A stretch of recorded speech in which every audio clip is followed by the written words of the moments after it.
Perawat ini sedang diejek oleh pasien. Semua orang di situ juga lihat. Tetapi tidak ada yang berani maju untuk bantu perawat ini. Selain dia, Kim Myung-hee ambil sabuk dan melangkah maju. Ikat tangan pasien mesum ini dengan erat. Pasien itu marah lalu megang kerahnya. "Hei, apakah Anda tahu siapa saya?" Kim Myung-hee hanya senyum. "Tentu saja saya tahu." Pasien.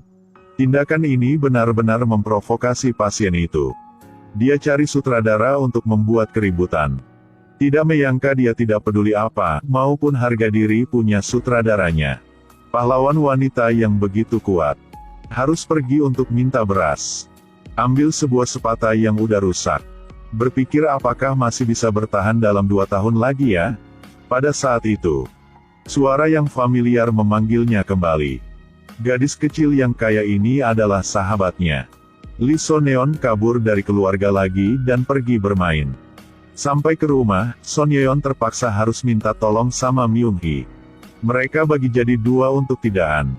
Akhirnya ketika sang ayah keluar untuk buka pintu, dia sudah hasil lolos masuk ke dalam rumah. "Kenapa badan kamu keringatan begitu?" "Aku demam, pasti demam." Latar belakang Myung-hee adalah kebalikannya. Selain kuliah, harus kerja untuk hasilkan uang. Dia harus kirim sebagian uang buat keluarga dia. Sangat sulit untuk masuk ke sekolah di Jerman. Memenangkan beasiswa penuh. Tapi tiket pesawat benar-benar di luar jangkauannya. Dia tidak bisa membayar.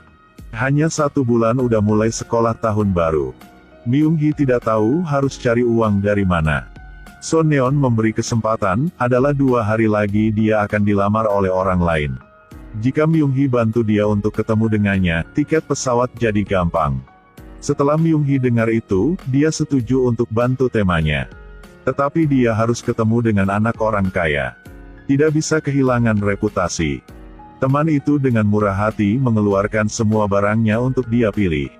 Setelah selesai pilih pakaiannya, terlihat dia sangat mirip dengan anak orang kaya. Sebelum pergi, dia kasih ke teman jika dia hanya bisa pergi paling banyak adalah 3 kali. Jika udah habis 3 kali, akan selesai. Tapi saat dia sampai ke tempat bertemunya, dia langsung kaget.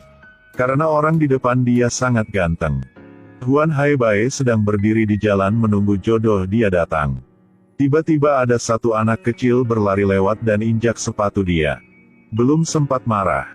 Anak itu sudah dinabrak oleh 1 mobil. Dia langsung bergegas lari ke situ untuk membantu anaknya.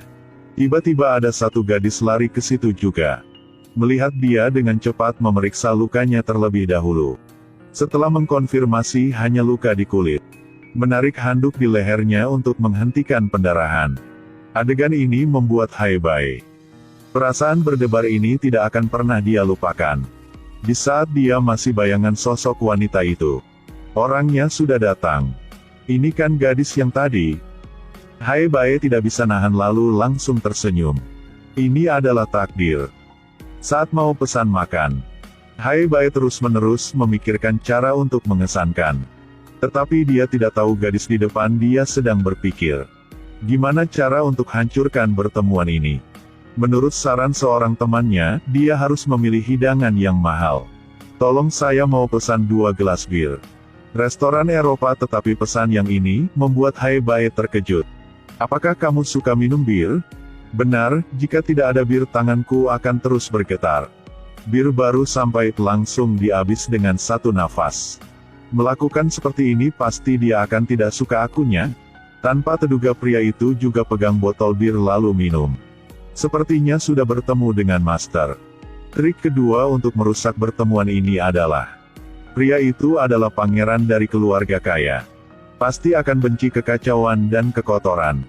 Myung-hee membawa pria itu ke warung di pinggir jalan, bahkan sendok juga tidak bersih. Myung-hee langsung habiskan semangkuk sayur asem. Sambil mengunyah dan menyuruhnya untuk pria itu jangan marah.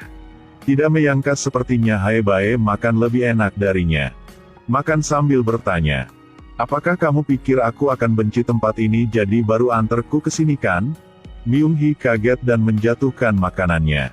2 trik pertama sudah tidak berhasil. Hanya sisa trik yang terakhir. "Heyo pergi shopping." Datang ke toko branded, Myung-hee mulai. Maaf, aku lupa bawa dompetnya.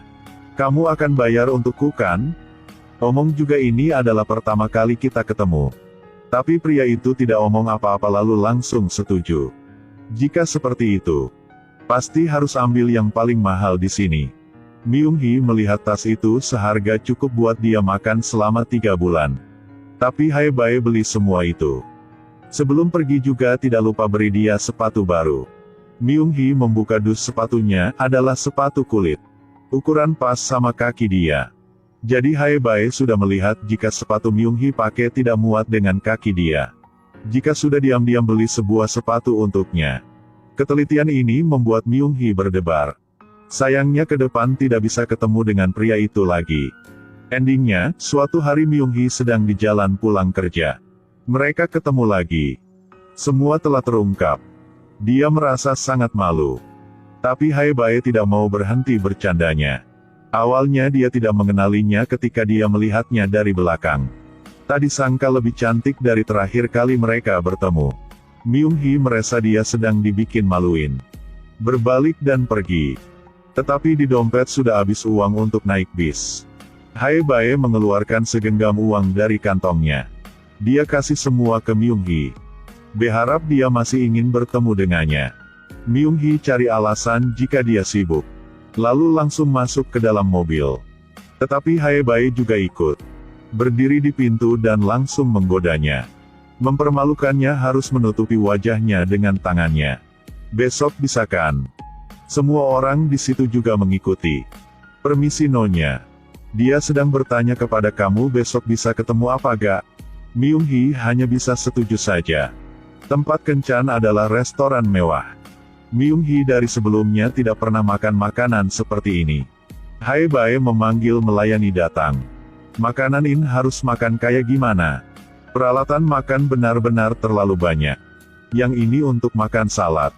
Daging sapinya bisa gunakan garpu ini. Lalu alasan jika dia tidak pernah makan. Pada saat itu, satu orang di rumah sakit dia kerja juga makan di sini. Myung-hee langsung pegang menu untuk tutupin muka dia. Bahkan melihat orang itu menghina dia sebagai rubah. Gadis itu karena ingin kawin dengan orang kaya. Jelas orang tidak punya harga diri. Hae-bae bergegas pegang segelas air dan tuangkan langsung ke kepalanya. Lalu lempar uang kepadanya.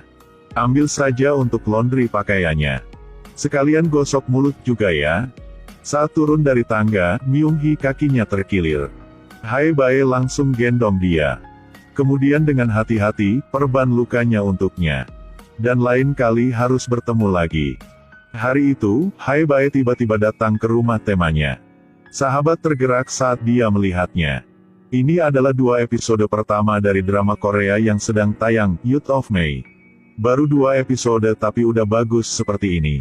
Memprediksi, cerita di baliknya akan lebih bagus lagi. 2 orang tidak berada di dunia yang sama. Bisakah mereka bisa bersatu? Silahkan menunggu untuk episode terbaru.